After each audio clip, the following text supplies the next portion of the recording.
La verdad es que he tenido con la poesía en estos años de exilio un desencuentro importante, más largo del que yo hubiera querido, ¿no? Fíjate tú, me he vuelto nuevamente un poeta clandestino. Es decir, yo tengo rato que no publico poesía. La mejor forma de escribir es leer, leer mucho, leer a los maestros, leer a los grandes. Y me ha costado hacer como una familia literaria en Miami, porque Miami es una ciudad extraña, que yo todavía no termino de descifrar en su totalidad. He ido generando sentido de pertenencia por instinto de supervivencia, porque además el ser humano es un animal de costumbre. Yo tenía mi rutina de librerías en Caracas, registrar anaqueles, etcétera, etcétera.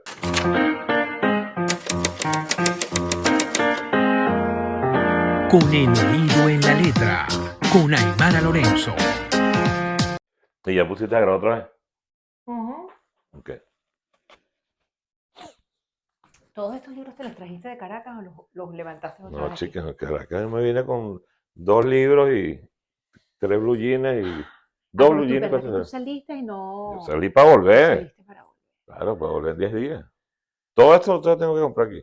Esta biblioteca, la que está afuera, la he ido construyendo entre México Claro, y Madrid y Amazon. Amazon es una maravilla. Amazon es una maravilla. Leonardo, gracias por estos minutos de conversación. Ya estoy grabando.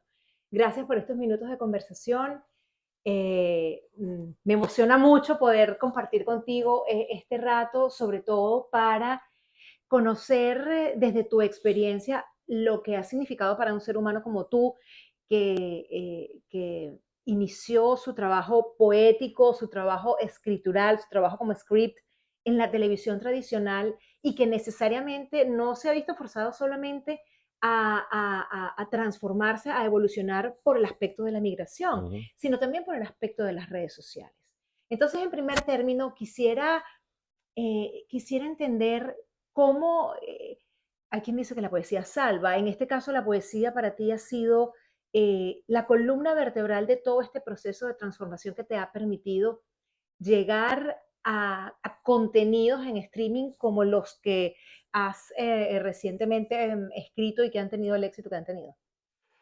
Bueno, quizás sería temerario decir que la poesía, gracias a la poesía, llegué a donde estoy ahorita desarrollando mi trabajo audiovisual.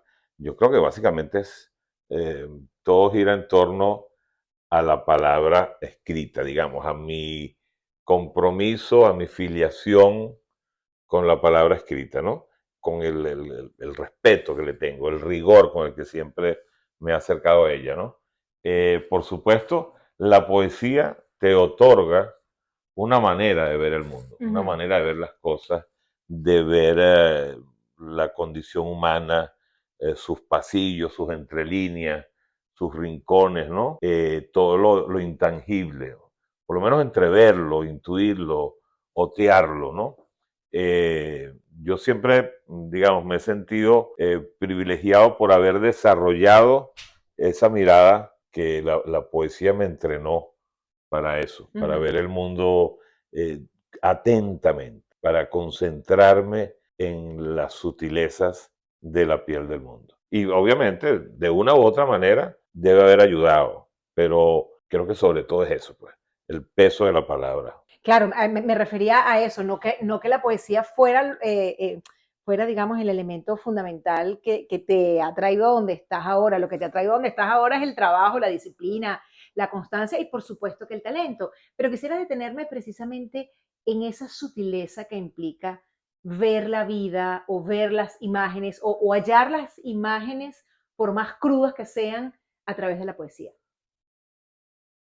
Bueno, se trata justamente de afinar la mirada.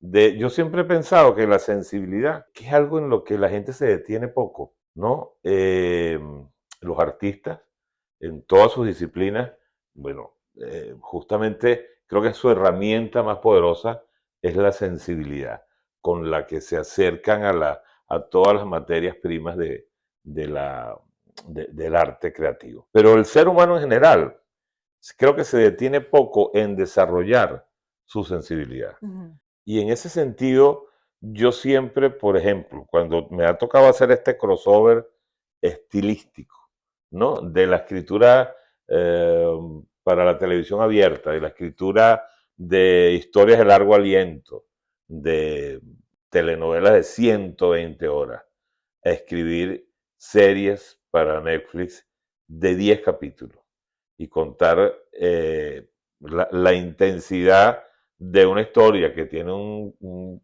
principio, un desarrollo climático, una evolución de personaje y después aterrizar la historia en una pista tan corta. Bueno, yo, digamos, lo que tuve que hacer fue, yo no tenía chance para hacer, no sé, una suerte de taller literario sobre cómo escribir plataformas para las plataformas o cómo escribir series de televisión. No, empezaba a, como lo que uno hace con la escritura. La mejor forma de escribir es leer, leer mucho, leer a los maestros, leer a los grandes.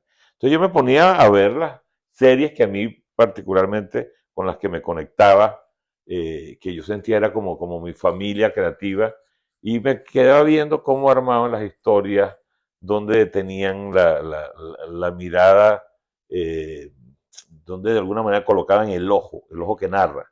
Y eso me sirvió muchísimo para ir, bueno, a hacer ese crossover del que te hablé al principio. Tú hablabas hace un minuto de el hecho de que el ser humano no se detiene a cultivar su sensibilidad. ¿Tú crees que hoy día es sencillo cultivar la sensibilidad cuando estamos transversalizados por las redes sociales y no es precisamente sensibilidad lo que se halla allí? Bueno, estamos hiperestimulados, ¿no? Y eso, obviamente, todo exceso genera una suerte de embriaguez en los sentidos, hablando particularmente del asunto de las redes, hay una avalancha de contenido de toda índole, ahí no hay curaduría de ningún tipo, por supuesto. Entonces vemos cosas muy inmensamente fatuas, cosas, mucho contenido falso, forjado, ¿no? Consigues también cosas estupendas, por supuesto. Y claro, ahí hay que tener, bueno, por supuesto, uno mismo a filtrar, porque sí creo que puede ser enajenante Mm. el exceso que estamos viviendo ahorita de estimulación, ¿no? Y te puedes arrastrar fácilmente ese río crecido que son las redes sociales, ¿no? Donde además muchas veces lo más oscuro de nosotros sale a flote. Por ejemplo, yo en lo particular, Twitter, que ahora llamamos X, o que no queremos llamar X, seguimos llamando Twitter. Sí. Bueno, yo siempre he dicho que es una suerte de baño público, con todo lo que eso implica de sordio, ¿no? Mm. Muy virulento. Hay otras arenas más amables, ¿no? En las redes, ¿no? En Instagram, etcétera. Pero yo creo que uno puede buscar allí sus territorios, los territorios con los que te conectas, que te ayuden a estimular tu sensibilidad. Quisiera invitarte a hacer un ejercicio. El Leonardo Padrón que escribe hoy es un Leonardo Padrón que ha evolucionado, como hemos venido conversando, a adaptarse a las nuevas plataformas, a adaptarse al streaming. ¿Tú creerías que hoy día tendría viabilidad el Leonardo Padrón de Guaire? Ese Leonardo Padrón que compartió calle, que promovió una poesía urbana en la década de los 80, que compartió espacio con Nelson Rivera, con Rafael Raiz Luca, con Igor Delgado, con Alberto Barrera, por solamente nombrar a los de Guaire, ¿no? Me faltaría también nombrar a los de A los tráfico. de tráfico, claro. Que si tendría viabilidad. ¿En qué sentido? Lo pregunta, me parece curiosa la pregunta. En el sentido de lo que implicó un movimiento como ese hace Ajá, 40 años, ajá. que hoy realmente no sé si existen movimientos, a lo mejor existen movimientos, no sé si, no creo que en Venezuela, pero en otros lugares del mundo. Me refiero a la viabilidad con lo que significó ese activismo, por no llamarlo militancia, sino Claro. ese activismo o esa militancia, ¿por qué no?, de la poesía. Ujú. Tú sabes que esa pregunta entraña tantas cosas, sobre todo entraña mucha nostalgia para mí, porque, por ejemplo, te confieso que yo estoy viviendo en Miami, no fue la ciudad que elegí, la ciudad que me tocó, eh, y me ha costado hacer como una familia literaria en Miami, porque Miami es una ciudad extraña, ¿no? Que yo todavía no termino de descifrar. en su totalidad, he ido generando sentido de pertenencia por instinto de supervivencia, porque además el ser humano es un animal de costumbre, ¿no? Y terminas acostumbrándote a una cantidad de cosas, pero, por ejemplo, yo tenía mi rutina de librerías en Caracas, es decir, yo decía, hoy quiero ir, no sé, al Buscón, quiero ir al Lugar Común, quiero ir a Macondo, quiero registrar anaqueles, etcétera, etcétera. Eso aquí, básicamente aquí las librerías, aquí solamente hay dos cadenas, Books and Books y Barnes and Barnes Noble, y Nobles. la literatura en idioma español es absolutamente precaria, por no decir inexistente. Entonces, eh, la misma ciudad genera estancos de soledad muy fuertes y la gente anda mucho forjando su propio día a día, ¿no? Con una ferocidad impresionante. Eh, En la que el eh, tiempo es feroz, en la que además. el tiempo es feroz, y entonces esa cosa de la tertulia literaria, del vamos a reunirnos para rumiar un poema, su resonancia, mira este poema que escribí hoy, ¿qué te parece? Toda esa cosa maravillosa que en Caracas hicimos en los años 80 y 90 con tanta prodigalidad, aquí me resulta cuesta arriba, ¿no? Totalmente. Lo que pasa es que también son edades, ¿no? En esa edad, en mi juventud, era también la edad en la que estamos buscando complementarnos con el otro para no sentirnos tan inseguros, ¿no? Ya a esta edad uno de alguna manera ha consolidado su voz, buena o mala, eso es otro asunto, pero ya tienes tu propia voz, ¿no? Pero sí extraño el tema de la tertulia literaria, he conseguido algunos amigos aquí, por supuesto, con los que hablo mucho del tema, pues, ¿no? Y qué libro estás leyendo y en fin. Pero en el fondo yo sigo siendo el mismo animal urbano de esa época. Y fíjate tú que, por ejemplo, lo que hablaba de la sensibilidad, yo en esa época yo aprendí a descubrir la poesía en el caos, ¿no? De la ciudad. Y lo aprendí leyendo, por ejemplo, al poeta Nueva York de García Lorca. Cuando yo vi que un poeta tan español, tan andaluz como García Lorca había descubierto la poesía en la vorágine neoyorquina, dije, bueno, este hombre tiene una mirada que definitivamente se mete por debajo de la piel hasta el asfalto, ¿no? Y eso me ayudó a mí a codificar mi propia poesía urbana. Pero bueno, nada, ahorita, acuérdate que en todo caso la escritura es un oficio de solitarios, Ujú. por definición. Y este caos te ha impulsado a reencontrarte con la poesía, si es que en algún momento la has dejado de un lado, o te ha llevado a mirarlo a través de la poesía desde otra forma. Mira, yo la verdad es que he tenido con la poesía en estos años de exilio un, un desencuentro importante, más largo del que yo hubiera querido, ¿no? Porque en un principio yo enmudecí. El exilio no estaba jamás planteado en mi horizonte eh, y me generó un estupor tremendo que lo primero que hizo fue desvalijarme de palabras. Y yo estaba todavía como tratando de procesar el extrañamiento, ¿no? El haber sido arrancado de raíz bueno, de mi hábitat natural, de un sitio donde tenía tantos vínculos y tantos apegos, entre ellos la poesía, que mi poesía estaba tan cosida a Caracas, ¿no? Eh, ahorita la he tenido más como un respiradero, ¿no? Como una forma de nebulizarme el ánimo, Ujú. ¿no? Eh, y, la, y me he vuelto, fíjate tú, me he vuelto nuevamente un poeta clandestino. Es decir, yo tengo rato que no publico poesía. Ujú. No es que he dejado de escribirla, pero ahora estoy como que me hubiera vuelto a un sótano donde la escribí la primera vez que comenzaba, que uno le asustaba enseñar los textos y tal. Ahorita la estoy escribiendo debajo de un silencio inmenso. ¿Y en torno a qué gira? ¿Al silencio mismo? No, bueno, gira en torno a algo que ya me preocupaba temáticamente o me importaba temáticamente, que es el tiempo, ¿no? Está cosido obviamente al calendario, pues, Ujú. ¿no?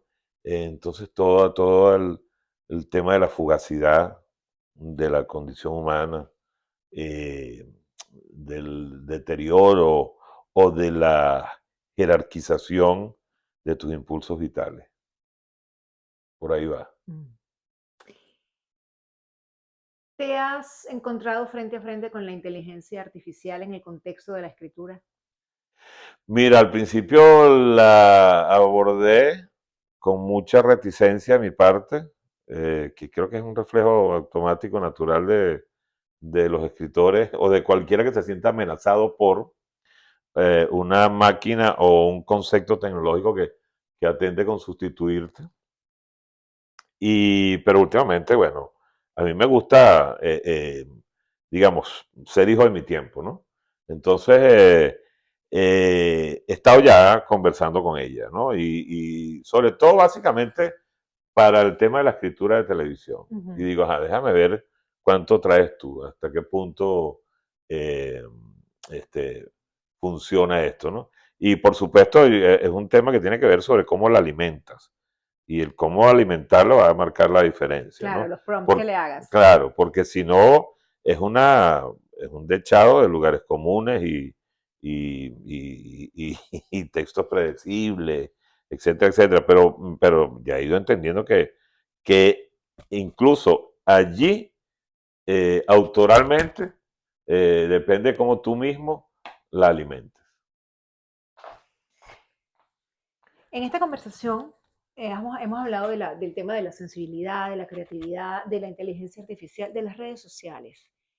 Y has mencionado a lo largo de esta conversación el hecho de que la escritura, como se sabe, pues como todo el mundo lo dice, es un trabajo solitario. ¿Cómo crees tú que un joven que quiera escribir hoy puede encarar los desafíos que significan estimular la creatividad, dialogar con la inteligencia artificial y no perderse en ella, entender la fatuidad, la hiperestimulación que plantean las redes sociales y producir un buen trabajo poético, narrativo? Sí, bueno, es muy desafiante porque, bueno, efectivamente creo que hay como demasiados estímulos alrededor de lo que estamos hablando antes que pueden contaminar tu propia voz, que pueden contaminar lo más importante que tiene un escritor, que creo yo que es la autenticidad de su mirada. Y vuelvo a la mirada porque en el fondo tu voz es la desembocadura de tu mirada, ¿no? Y yo sí creo que hay que como que estar, hay que tener una vigilia tremenda sobre tu propio trabajo. Pareciera que todo ahora es más fácil, más expedito, digamos, vas a tener más herramientas. Bueno, más ahorita, por ejemplo, si te quieres formar, abundan los talleres online, pero cualquier cantidad de tutoriales que consigues por ejemplo, para alguien que quiera escribir televisión. Entonces, tú en YouTube consigues gente que te dice cómo escribir personajes creíbles, cómo escribir personajes consistentes, cómo hacer un arco dramático tal, cómo hacer un pitch de una historia para que te lo compre Netflix, Amazon, etcétera. Digamos, hay 300.000 opciones de ese tipo que hay mucha basura Ujú. en ese despliegue, ¿no? Pero de repente consigues cosas muy valiosas y muy pertinentes porque bueno, porque también el talento está en todas partes, ¿no? Insisto, creo que ahorita uno tiene que hacer una curaduría del mundo. El planeta está como en un estado de eclosión eh, exacerbada, ¿no? Entonces hay mucha hojarasca y muy, además, muy llamativa y muy sonora. Entonces, oye, que de alguna manera tú logres atrapar la esencia de las cosas que en el fondo además es el objetivo último de la poesía, ¿no? Tú que miras la ciudad, Caracas, desde los ojos del exilio, ¿qué tan beneficioso crees tú que sería en este momento que se generaran experiencias de grupos poéticos como los que hubo en el pasado, como Tráfico, como Guaire, como El Techo de la Ballena, En Caracas, en que se Caracas? generaría. Sí, Mira, ojo, yo tampoco sé si los hay, porque, bueno, sin duda alguna la distancia me ha desvinculado mucho de, la- de toda la dinámica de la vida literaria caraqueña, fundamentalmente, ¿no? Sé que hay iniciativas maravillosas como la parada poética, sí, ¿no? claro. Que es como generar un lugar para que la gente vaya a respirar poesía, ¿no? Ujú. Yo soy una de las cofundadoras de la Parada Poética. Qué maravilla, sí, Sí, lo celebro y sí. además están haciendo ediciones maravillosas Bellísima. Ay, y, sí, Georgina se fue para Argentina y están trabajando allá. y además las ponen online de Sí, forma gratuita para los lectores del planeta, que eso me parece más valioso aún, pues, ¿no? Porque tú te das cuenta que no hay un interés, el interés primario no es el crematístico, sino es el expandir claro, la voz poética. que es básicamente lo que hace con el oído en la letra este podcast en el que estamos conversando. Exactamente, exactamente. Mira, yo creo que deberían siempre existir el activismo poético, siempre.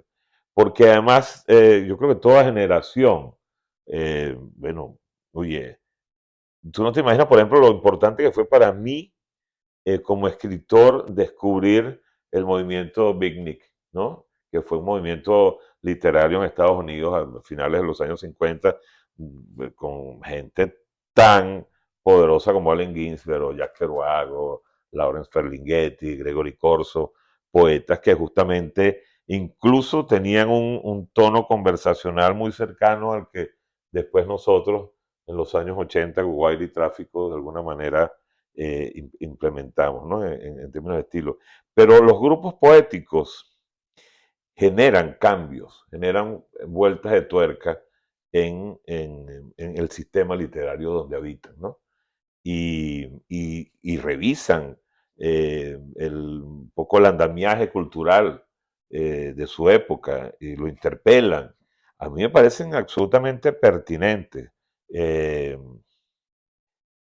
yo no, ojalá, vale, ojalá a mí me sorprendiera la noticia de que en Venezuela todavía se siguen cocinando o gestando movimientos literarios de esa índole. No lo sé. Bueno, ojalá te sorprendas. ¿Qué libro estás leyendo en este momento? Mira, ahorita estoy leyendo un libro de un escritor norteamericano que se llama Scott Spencer, que tiene un título, el título en principio podría parecer una cursilada, porque la traducción al español es Amor sin fin, pero es una historia de amor adolescente, pero está tan bien escrita, con un vuelo lírico tan brutal que, o sea, me la paso con el lapicero en la mano, subrayando la frase, porque me parece de una potencia literaria extraordinaria. Bueno, de hecho, es un, es un escritor que todavía está vivo y que dije, bueno, yo tengo que ir a fondo a toda su obra. Estoy leyendo siempre a Leila Guerriero, Ujú, que es una cronista sí, sí. argentina maravillosa, que me gustan más sus crónicas que sus novelas. Eh, Alessandro Barico, que por cierto supe que Estuvo en estuvo en Caracas, Caracas, sí. Dios mío, cuando leí eso no Sí, lo podía creer. sí. Ha seguido publicando y ha seguido publicando cosas maravillosas.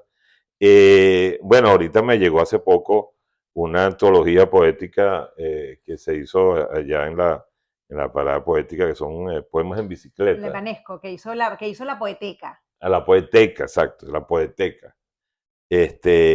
Y que bueno, Bellísimo, es un bellísimo, texto bellísimo, bellísimo. sí, sí. Es un texto bellísimo. ¿Tú crees, y esto ya para finalizar esta conversación, ¿tú crees que los libros llegan a uno en el momento en que tienen que llegar? Te lo pregunto por este libro que estás leyendo, Amor sin fin. no me recuerdo el autor. Scott Spencer. Scott Spencer. Que lo hayas descubierto ahora y no antes. No necesariamente, fíjate tú. De hecho, yo sé que hay muchos libros que uno le llegan a destiempo y tienes que volverlos a retomar porque de repente, por ejemplo, a uno en bachillerato te van a leer la Ilíada y es un despropósito, ¿no? De leer la Ilíada Absoluto. a los 14 años. Y si supieras cómo hoy, a partir de todo lo que es este género que llaman fanfic, cómo hoy en las librerías ves a chamos de 14, 15, 16 años volviendo a los clásicos épicos como la Ilíada o la Odisea. Los están comprando. Bueno, qué maravilla. Pero por eso te digo, o de repente cuando leíste y ahorita estoy pensando en Pedro Páramo porque ahorita Netflix estrenó Sí. la serie, ¿no? Sí, sí. Claro, hay mucha gente que la leyó a una edad, a la edad en la que te lo obligan a leerlo. Sí, Y que yo lo no que es creo necesariamente la edad. no es la edad en la que merece leerlo. No. O qué sé yo, cuando te acercas al Ulises de Joyce o a Terra Nostra de Carlos Fuentes, generalmente esos libros, por ejemplo, en mi generación sonaron mucho y yo cuando me acerqué a ellos me derrotaron. Y después tú dices, bueno, esto tengo que buscarlo en otro tiempo, ¿no? Entonces yo creo que no, yo creo que eso creo que sería un concepto muy naif, pensar de que los libros te llegan cuando te tienen que llegar. Y hay unos que más bien tienes que buscarlos. ¿Cuáles has buscado tú que te han marcado? Wow, ahorita sí al rompe me cuesta. Bueno, fíjate, lo que te nombré ahorita, a Leila Guerriero, ella nombró, yo dije, yo tengo que descubrir cuál fue su formación literaria.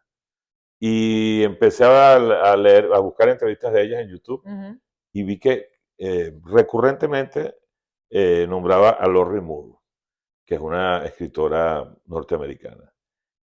Bueno, busqué a Lori Moore y wow, dije, claro, con razón, ¿no? Y dije, es también tiene un libro que se llama Pájaros de América, que es una cosa sensacional. Me he comprado toda la obra de Lori Moore desde entonces. Entonces, fíjate, por ejemplo, ese lo busqué, ¿no? Es como cuando García Márquez le indagaban sobre sus fuentes, sus referentes. Entonces él hablaba de Faulkner. Y claro, entonces tú dices, si me gustó tanto García Márquez, déjame buscar a Faulkner y de repente descubres a Faulkner. Y descubres que Cien años de soledad obviamente le debe mucho a Pedro Páramo, él le debe mucho a Rulfo. Entonces, esa cosa de los vasos comunicantes que hay en la literatura, ¿no? Y si viesen hoy muchos jóvenes, hombres jóvenes, muchachos, muchachas escuchándote, y tú fueras un referente para ellos, ¿cuáles serían los referentes que tú compartirías?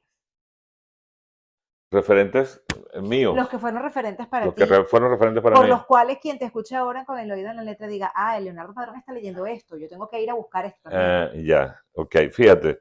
A ver, para mí han habido libros capitales y autores capitales.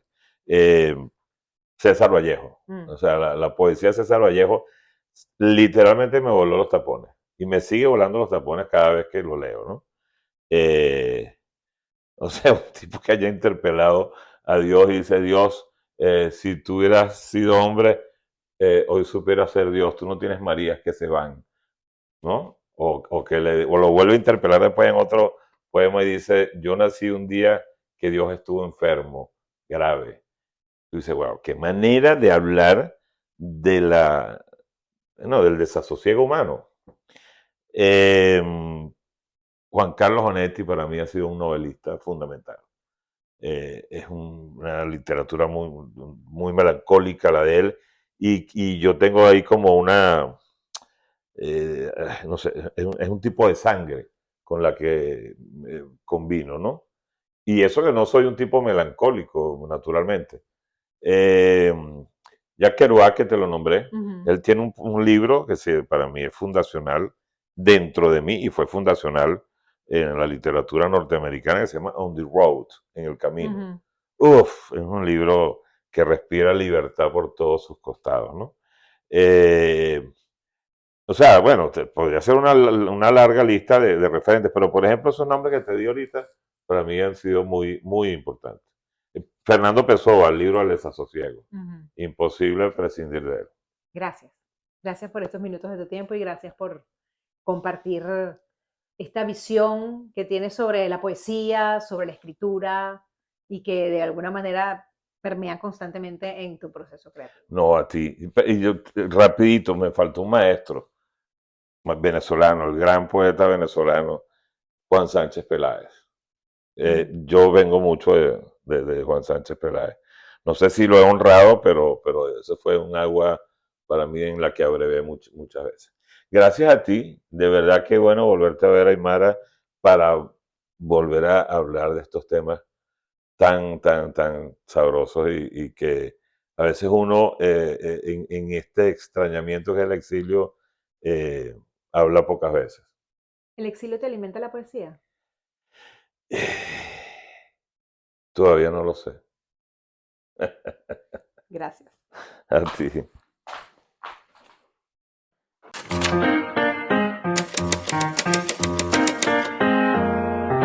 Con el oído en la letra, con Aymara Lorenzo.